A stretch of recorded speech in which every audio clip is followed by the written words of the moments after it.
লালমনিরহাটের আদিতমারী উপজেলার দুর্গাপুর ইউনিয়ন যুবলীগের যুগ্ম সাধারণ সম্পাদক রুবেল মিয়া সহ তার নেতৃত্বে ৯ থেকে ১০ জনের একটি দল পূর্ব শত্রুতার জের ধরে শাহনাজ পারভীন নামে এক গৃহবধূকে মারধর করে লাঞ্ছিত করেছে।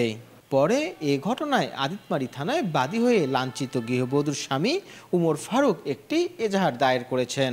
এজাহার সূত্রে জানা যায়, গত ২৯ আগস্ট বিকেলে একটি ছাগলের বাচ্চা ধান খেতে গেলে ওই বিষয়টিকে কেন্দ্র করে পূর্বশত্রুতার জের ধরে বাদী উমর ফারুকের বাড়িতে রুবেল মিয়া সহ তার লোকজন দেশীয় অস্ত্র নিয়ে হামলা চালায়। কিন্তু বাড়িতে কোনো পুরুষ লোক না থাকায় গৃহবধূ শাহনাজ পারভীনকে বেধড়ক মারধর করে লাঞ্ছিত করেন তারা। এ সময় ওই গৃহবধূকে বাঁচাতে গিয়ে পরিবারের সদস্যসহ ৩ জন এলাকাবাসী আহত হন।